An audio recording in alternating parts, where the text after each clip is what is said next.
Hello friends, मैं अमित कुमार सिंह यज्ञ विद्या के इस चैनल पे आपका स्वागत करता हूँ। कल नीरज सर टेस्ट 4 का एक्सप्लेनेशन लेकर आए थे। आज मैं टेस्ट 5 मतलब बिहार आर्थिक समीक्षा और बिहार बजट पे डिस्कशन करूंगा, आपको एक्सप्लेनेशन देगा। अब हम लोग सीधे चलते हैं प्रश्न पे। पहला प्रश्न है, बिहार आर्थिक सर्वेक्षण 2022-23 के अनुसार वर्ष 2021-22 में वर्तमान मूल्य पर राज्य का प्रति व्यक्ति आय कितना है? क्या पूछ रहा है? यह पूछ रहा है कि वर्तमान मूल्य पर राज्य का प्रति व्यक्ति आय कितना है? वो है 54,383 रुपए। 54,383 रुपए जो है वो बिहार का प्रति व्यक्ति आय है। अब इसका एक्सप्लेनेशन हम लोग देख लेते हैं कि क्या है। प्रति व्यक्ति आय है 2022-23 के अनुसार 2021-22 में वर्तमान मूल्य पर, ध्यान दीजिएगा आप लोग, सीधे वर्तमान मूल्य पे ज्यादा वो है। इसका प्रति व्यक्ति आय है 54,383 रुपए। आप हमारे ऐप यज्ञ विद्या को डाउनलोड कीजिए और आप हमारे यूट्यूब चैनल को सब्सक्राइब कीजिए, लाइक कीजिए और आप अपने कमेंट दीजिए, और जिससे हम आपको अब अगले क्लास का नोटिफिकेशन मिल सके। इसलिए आप हमारे चैनल को जरूर सब्सक्राइब कीजिए, लाइक कीजिए और आप अपने विचार को जरूर व्यक्त कीजिए। अब हम चलते हैं अगले प्रश्न पे। बिहार आर्थिक सर्वेक्षण 2022-23 के अनुसार वर्ष 2021-22 में स्थिर मूल्य पर प्राथमिक क्षेत्र में वृद्धि, क्या पूछ रहा है? पूछ रहा है कि स्थिर मूल्य पर प्राथमिक क्षेत्र में वृद्धि दर जो थी वो कितनी थी? वो थी 9.6%। 9.6% जो थी वह आर्थिक वृद्धि दर थी, किसमें? प्राथमिक क्षेत्र में। अब इसी के साथ हम देख लेते हैं, मान लीजिए प्राथमिक क्षेत्र में अगर परीक्षा में नहीं पूछता है, तृतीय क्षेत्र के बारे में पूछ लेता है, तृतीय क्षेत्र के बारे में भी पूछ लेता है, तो आपको इसकी जानकारी होनी चाहिए, क्योंकि हम एक्सप्लेनेशन में यह कोशिश करते हैं कि और प्रश्न इसमें समाहित हो जाए। तो प्राथमिक क्षेत्र में 9.6% है और द्वितीय क्षेत्र में जो है वो है 3.8%, और तृतीय क्षेत्र में जो है वो है 13.3%। क्या है? यह क्षेत्रगत वृद्धि दर है। क्षेत्रगत जो है ये वृद्धि दर है। अगला प्रश्न है, बिहार आर्थिक सर्वेक्षण 2022-23 के अनुसार राज्य का राजस्व व्यय, क्या पूछ रहा है? राज्य का राजस्व व्यय कितना था? यह था 1.59 लाख करोड़। 1.59 लाख करोड़ जो था वह क्या था? राजस्व व्यय था आर्थिक सर्वेक्षण 2022-23 के अनुसार। अब हम एक्सप्लेनेशन देख लेते हैं। बिहार आर्थिक सर्वेक्षण 2022-23 के अनुसार राज्य का कुल व्यय कितना था? 1.93 लाख करोड़। कुल व्यय जो था 1.93 लाख करोड़ था। परीक्षा में यह भी पूछा जा सकता है आपसे, कुल व्यय कितना था? तो वह हो जाएगा 1.93 लाख करोड़। अगर यह पूछा जाता है कि राजस्व व्यय कितना था, तो वह था 1.59 लाख करोड़। और पूछा जाए कि पूंजीगत व्यय कितना था, पूंजीगत व्यय जो था वो था 0.34 लाख करोड़। 0.34 लाख करोड़ क्या था? पूंजीगत व्यय था। अगले प्रश्न में चलते हैं। बिहार आर्थिक सर्वेक्षण 2022-23 के अनुसार 2021-22 में राज्य में कुल 3.091 लाख पासपोर्ट जारी किए गए। सबसे अधिक पासपोर्ट राज्य के किस जिले में जारी किए? मतलब कह रहा है कि 3,91,000 जो पासपोर्ट जारी किए गए उसमें सबसे ज्यादा पासपोर्ट किस जिले में जारी किए गए? तो इसका उत्तर है सिवान। सिवान जिले में सबसे ज्यादा पासपोर्ट जारी किए गए। अब इसका हम एक्सप्लेनेशन भी देख लेते हैं। तो यह कह रहा है कि 60% बिहार में जो 3,91,000 पासपोर्ट जारी किए गए वो 60% राज्य के मात्र 6 जिलों में ही जारी कर दिए गए। इसमें सिवान में 16.5%, गोपालगंज में 13.8%, सतना में 10.3% और पूर्वी चंपारण में 6.8%। परीक्षा में आपको जो भी पूछेगा इसमें से, मान लीजिए सिवान में पूछ के गोपालगंज पूछ देता है, तो आपको इससे फायदा मिलेगा। अगला प्रश्न है कि बिहार आर्थिक सर्वेक्षण 2022-23 के अनुसार 2021-22 में कुल चीनी का उत्पादन, क्या पूछ रहा है? 2021-22 में कुल चीनी का उत्पादन कितना हुआ? तो वो हुआ था 45.6 लाख टन। 45.6 लाख टन जो हुआ वह चीनी का उत्पादन हुआ। अब हम लोग देख लेते हैं कि बिहार में कितनी चीनी मिले हैं। सर्वेक्षण तो 11 चीनी मिलें हैं बिहार में, टोटल 11 चीनी मिलें हैं, जिसमें 9 चीनी मिलें क्या थी, चालू अवस्था में, और इन 9 चीनी मिलों से 45.6 लाख क्विंटल चीनी का उत्पादन हुआ। तो यहाँ पे आपको 3 सेट मिल गया, मतलब चीनी मिलों की संख्या 11, चालू अवस्था में 9, और उत्पादन कितना हुआ चीनी का, तो ये हुआ 45.6 लाख क्विंटल। अब अगला प्रश्न है कि बिहार आर्थिक सर्वेक्षण 2022-23 के अनुसार 2021-22 में बिहार का सर्वाधिक प्रति व्यक्ति आय वाला, पूछा है क्या, बिहार का कौन सा जिला ऐसा है जिसका प्रति व्यक्ति आय सबसे ज्यादा है, वो है पटना। बिहार का पटना जिला जिसका प्रति व्यक्ति आय सबसे ज्यादा है। अब इसका एक्सप्लेनेशन हम लोग देख लेते हैं। तो पटना का प्रति व्यक्ति आय है 1,15,239 रुपए। और इसी के साथ आप ये भी जान लीजिए, क्योंकि परीक्षा में ये भी पूछा जा सकता है कि न्यूनतम प्रति व्यक्ति आय वाला जिला कौन है, वो है शिवहर। शिवहर का जो है प्रति व्यक्ति आय सबसे कम है 18,692 रुपए, यह सबसे कम है इसका शिवहर का, और सबसे ज्यादा है पटना का। तो यहाँ आपको यहाँ से 2 प्रश्न मिल गया, एक तो सबसे अधिक और दूसरा सबसे कम। आप हमारे चैनल यज्ञ विद्या को डाउनलोड कर लीजिए, और आप हमारे चैनल को यूट्यूब चैनल को सब्सक्राइब कीजिए, लाइक कीजिए, और आप अपने कमेंट जरूर बताइए, जिससे हमारे अंदर जो भी कमी हो हम उसको दूर करने की कोशिश करेंगे। तो हम लोग चलते हैं अगले प्रश्न पे। बिहार आर्थिक सर्वेक्षण 2022-23 के अनुसार 2021-22 में सकल राज्य घरेलू उत्पाद में द्वितीय क्षेत्र का, पूछ रहा है कि द्वितीय क्षेत्र का हिस्सा कितना था, तो द्वितीय क्षेत्र का हिस्सा था 18.1%। 18.1% था जो वो द्वितीय क्षेत्र का हिस्सा था। अब इसी के साथ हम लोग देख लेते हैं कि प्राथमिक क्षेत्र का हिस्सा कितना था। प्राथमिक क्षेत्र का हिस्सा था 21.2%, और तृतीय क्षेत्र का हिस्सा था 60.7%। तो अब हमको क्या हुआ, हम यहाँ पे 3 प्रश्न हमको मिल गए एक ही साथ। प्राथमिक क्षेत्र में 21.2%, द्वितीय क्षेत्र में 18.1%, और तृतीय क्षेत्र का हिस्सा हो गया 60.7%। तो आपको यहाँ फायदा हो गया कि एक ही प्रश्न में आपको कम से कम यहाँ पे 3 प्रश्न मिल गए। बिहार आर्थिक सर्वेक्षण 2022-23 के अनुसार वर्ष 2021-22 में राजकोषीय घाटा सकल राज्य घरेलू उत्पाद का कितना प्रतिशत है। क्या पूछ रहा है, ये पूछ रहा है कि राजकोषीय घाटा जो है 21-22 में वह सकल राज्य घरेलू उत्पाद का कितना प्रतिशत है, वो है 3.8%। 3.8% जो है वो 2021-22 में राजकोषीय घाटा इसका है, राज्य सकल राज्य घरेलू उत्पाद का। अब हम देखते हैं कि 2020-21 में यह घाटा कितना था, 4.8% था। मान लीजिए परीक्षा में आपको यही वाला डाटा पूछ दिया, 2020-21 में राजकोषीय घाटा कितना था, तो जान लीजिए कि 4.8% था, और 4.21-22 में कितना हो गया, 3.8% हो गया, मतलब 1% की कमी हो गई सीधे सीधे। अगला प्रश्न है कि बिहार आर्थिक सर्वेक्षण 2022-23 के अनुसार 2021-22 में राज्य में कुल कितना अनाज का उत्पादन हुआ।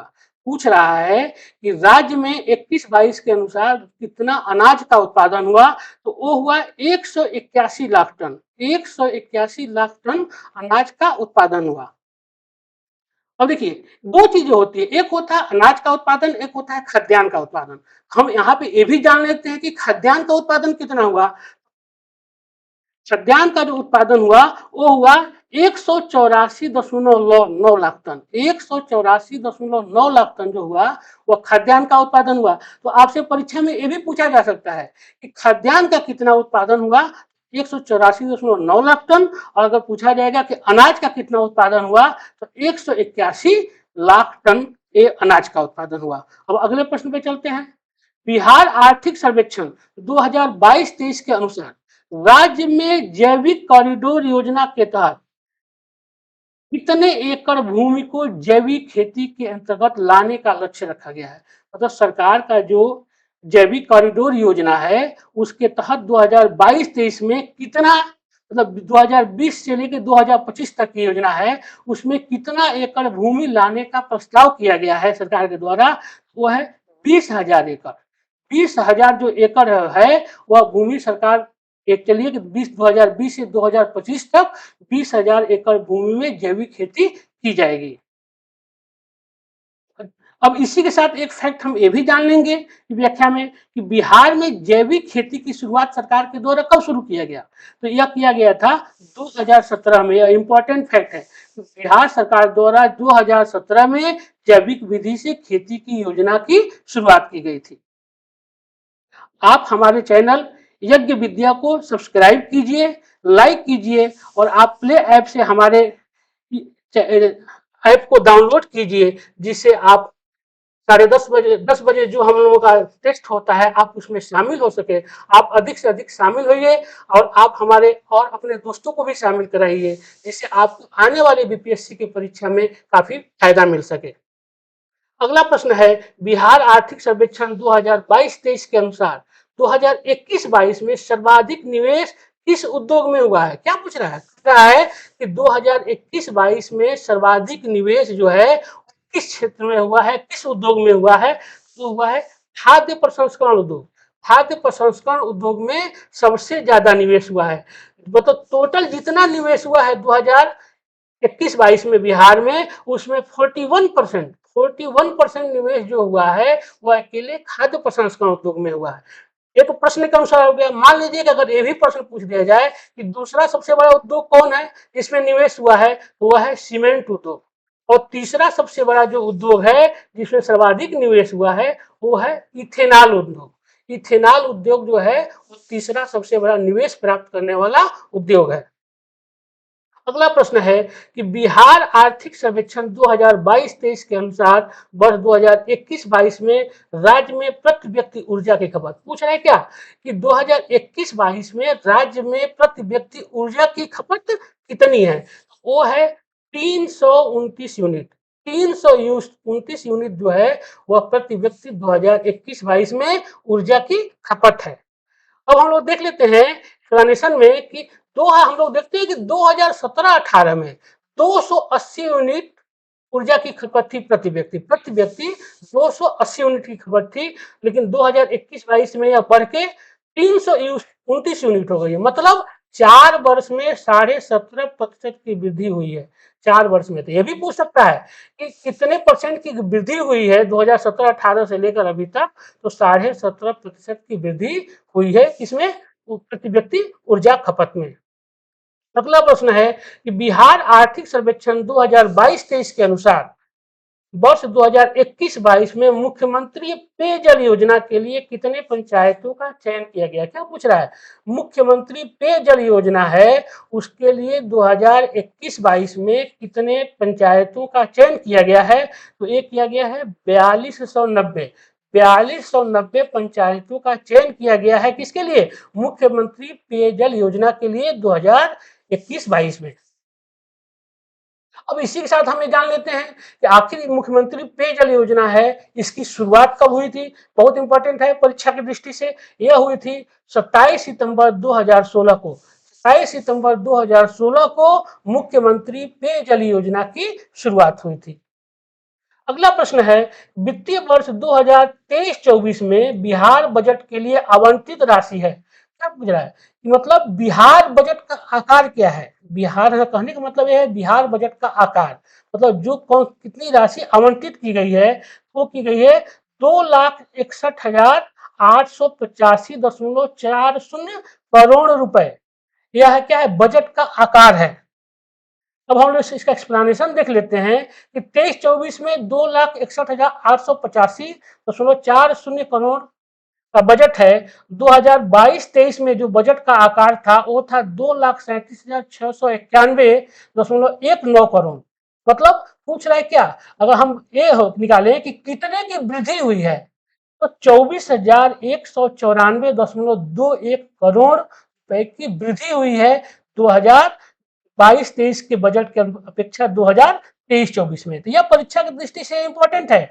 यह पूछ सकता है कि 2023-24 में बजट में कितने वृद्धि हुई है, कितने करोड़ रुपए की वृद्धि हुई है। तो आपका उत्तर हो जाएगा 24,194.21 करोड़ रुपए की वृद्धि हुई है।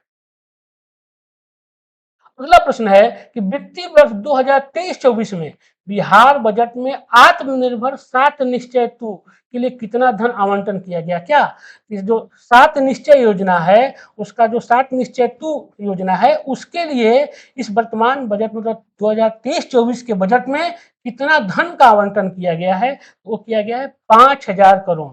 5,000 करोड़ रुपए का आवंटन किया गया है 7 निश्चय योजना 2 के लिए। अब इसी के साथ हम लोग जान लेते हैं कि 7 निश्चय योजना कब शुरुआत की गई थी। इंपॉर्टेंट है परीक्षा की दृष्टि से। 2015 में यह मुख्यमंत्री 7 निश्चय योजना की शुरुआत 2015 में की गई थी। वर्ष 2023-24 के आंकड़ों के अनुसार बिहार के प्राप्त राजस्व में केंद्रीय कर में राज्य का हिस्सा पूछ रहा है कि केंद्र के द्वारा जो कर प्राप्त किया होता है उसमें राज्य का कितना हिस्सा है। यह है 39.20%। 39.20% जो है केंद्रीय करों में राज्य का हिस्सा है। आप हमारे चैनल को सब्सक्राइब कीजिए, लाइक कीजिए और आप अपने कमेंट को जरूर बताइए। और आप यज्ञ विद्या ऐप को प्ले स्टोर पे जाके जरूर डाउनलोड कीजिए और 10 बजे जो हम लोग टेस्ट लेते हैं आप उसमें शामिल होइए और आप अपने दोस्तों को भी शामिल कीजिए, जिससे आने वाली यूपीएससी की परीक्षा में आपको काफी मदद मिल सके। अगला प्रश्न है कि वित्तीय वर्ष 2023-24 में बिहार सरकार द्वारा जल जीवन हरियाली मिशन के तहत वर्षा जल संचय करने वालों को बिहार सरकार होल्डिंग टैक्स में कितना छूट देगी? क्या कह रहा है कि जल जीवन हरियाली मिशन जो योजना है उसके तहत सरकार क्या कर रही है? जल संचय करा रही है। और जल संचय जो लोग करेंगे उसके उनके होल्डिंग टैक्स में सरकार कितने % की छूट देगी? उसके लिए है क्या 5%। 5% की सरकार होल्डिंग टैक्स में छूट देगी जो जल संचय करेंगे। किसका? वर्षा जल का जो संचय करेंगे। अब यह है कि जल जीवन हरियाली मिशन योजना की शुरुआत कब की गई थी? तो यह की गई थी 26 अक्टूबर 2019 की। काफी इंपॉर्टेंट है। 26 अक्टूबर 2019 को जल जीवन हरियाली मिशन योजना की शुरुआत की गई थी। अगला प्रश्न है कि वित्तीय वर्ष 2023-24 में बिहार सरकार द्वारा कितना रोजगार उपलब्ध कराने का लक्ष्य रखा गया है? मतलब बजट है जो वित्तीय वर्ष 2023-24 में उसमें कितना रोजगार उपलब्ध कराने का सरकार ने लक्ष्य निर्धारित किया है? वो है 10 लाख। मतलब 10 लाख युवाओं को सरकार रोजगार देने के बारे में लक्ष्य निर्धारित किया है। ये भी बहुत इंपॉर्टेंट है कि बिहार की कुल आबादी में युवाओं की संख्या कितनी है? 32%। 32% जो आबादी है वह युवाओं की है, जिसमें सरकार 10 लाख युवाओं को इस मतलब अपने वित्तीय वर्ष 2023-24 में रोजगार देने की लक्ष्य रखा निर्धारित किया है। अगला प्रश्न है वित्तीय वर्ष 2023-24 में बिहार सरकार द्वारा कितने सदर अस्पतालों को मॉडल अस्पताल बनाने, मतलब कितना सदर अस्पताल है जो सरकार जिसको क्या मॉडल अस्पताल के रूप में विकसित करने की घोषणा की है? वो है 21 सदर अस्पतालों को बिहार सरकार अपने इस बजट सत्र में मॉडल में बनाने की घोषणा की है। इसके साथ आप ये भी जान लीजिए कि बिहार में कितने सदर अस्पताल हैं। बहुत इंपॉर्टेंट है। बिहार में 36 सदर अस्पताल, भले जिले 38 हैं लेकिन बिहार में जो सदर अस्पताल है वह 36 है और 36 में से 21 सदर अस्पतालों को सरकार मॉडल अस्पताल बनाने की घोषणा की है। अगला प्रश्न है वित्तीय वर्ष 2023-24 में बिहार सरकार द्वारा राज्य के कितने अस्पतालों में दीदी की रसोई, दीदी की रसोई क्या है? दीदी की रसोई एक योजना है, उसको बिहार सरकार अपने इस बजट सत्र में घोषणा की कितने उसमें अस्पतालों में इस योजना को लागू करने की घोषणा की है? वो है 62 हॉस्पिटलों में अस्पतालों में दीदी की रसोई योजना को सरकार इस साल लागू करने जा रही है अपने इस बजट सत्र में। इसमें क्या होगा? इसमें मरीजों के साथ साथ मरीजों को तो अच्छा भोजन उपलब्ध ही कराया जाएगा, साथ साथ उनके परिजनों को भी स्वास्थ्यवर्धक और सस्ते भोजन इसके तहत उपलब्ध कराए जाएंगे। बिहार सरकार द्वारा वित्तीय वर्ष 2023-24 में कितना रोपवे बनाने की घोषणा की गई है? बहुत इंपॉर्टेंट क्वेश्चन है। सरकार पर्यटन को बढ़ावा देने के लिए क्या करिए? बिहार सरकार 6 रोपवे बनाने की घोषणा की है। पर्यटन को बढ़ावा देने के लिए 6 रोपवे बनाने की घोषणा की है। अब हम लोग देख लेते हैं कि ये रोपवे कहाँ-कहाँ बन रहा है। तो गया के प्रेतशिला पर्वत, गया के प्रेतशिला पर्वत, गया के ही डुंगेश्वरी पर्वत, गया के ब्रह्मयोनी पर्वत, जहानाबाद के बरावर पर्वत, कैमूर में मंडेश्वरी पर्वत और रोहतास के रोहतासगढ़ किले में यह रोपवे स्थापित होगा। यह परीक्षा की दृष्टि से बहुत इंपॉर्टेंट है, क्योंकि यह आपको करंट में भी मिलेगा और बजट के सत्र में इसमें भी पूछा जा सकता है। अगला प्रश्न है, बिहार बजट 2023-24 में सबसे ज्यादा धन का आवंटन किस मद के लिए किया गया? क्या पूछ रहा है कि सबसे ज्यादा जो बजट में जो धन आवंटन किया गया है वह किस क्षेत्र के लिए किया गया है? तो वह है शिक्षा। शिक्षा क्षेत्र के लिए सबसे ज्यादा धन का आवंटन बिहार सरकार ने अपने इस बजट सत्र में किया है। कितना किया है? पूरे बजट का 22%, पूरे बजट का 22% किया है। किसके लिए? शिक्षा क्षेत्र के लिए किया है। अगला प्रश्न है, बिहार बजट 2023-24 में कृषि क्षेत्र के लिए कितना धन का आवंटन है? मतलब बिहार बजट जो 2023-24 है वित्तीय वर्ष, उसमें कृषि क्षेत्र के लिए कितना धन का आवंटन किया गया है? वो किया गया है 2781.99 करोड़ रुपए। 2781 करोड़ रुपए किसके लिए बजट किया गया है? कृषि क्षेत्र के लिए निर्धारित किया गया है 2023-24 के बजट सत्र में। बिहार बजट 2023-24 को विधानसभा में किसके द्वारा प्रस्तुत किया गया? क्वेश्चन है कि मतलब जो बिहार बजट था 2023-24 का, या विधानसभा में किसके द्वारा प्रस्तुत किया गया? तो वित्त मंत्री विजय कुमार चौधरी के द्वारा, वित्त मंत्री विजय कुमार चौधरी के द्वारा यह बजट प्रस्तुत किया गया था विधानसभा में। कब किया गया था ये भी जान लीजिए, 28 फरवरी 2023 को, 28 फरवरी 2023 को वित्त मंत्री विजय कुमार चौधरी के द्वारा 2023-24 का बजट विधानसभा में प्रस्तुत किया गया था। अगला प्रश्न है, बिहार बजट 2023-24 में राज्य का विकास दर कितना अनुमानित है? क्या पूछ रहा है? राज्य का विकास दर कितना अनुमानित किया गया है बजट 2023-24 में? ये किया गया है 15.24%। 15.24% यह निर्धारित किया गया है कि राज्य इतना विकास दर 2023-24 में प्राप्त कर लेगा। अब इसी के साथ हम लोग जान लेते हैं कि विकास दर के मामले में आंध्र प्रदेश का प्रथम स्थान है, राजस्थान का द्वितीय स्थान है और बिहार का तृतीय स्थान है। बिहार अभी भी विकास के मामले में तीसरे स्थान पे है। अब इसी के साथ हम आज का अपना क्लास समाप्त करते हैं। आप हमारे चैनल को सब्सक्राइब कीजिए और आप हमारे ऐप को डाउनलोड कीजिए प्ले ऐप पे जाके, और आप हमारे वीडियो को जरूर लाइक कीजिए, सब्सक्राइब कीजिए और आप अपने दोस्तों में से भी शेयर कीजिए, जिससे आने वाली परीक्षा में आपको ज़्यादा से ज़्यादा फायदा मिल सके। इसी के साथ आज क्लास यही समाप्त करता हूँ। नमस्कार, धन्यवाद।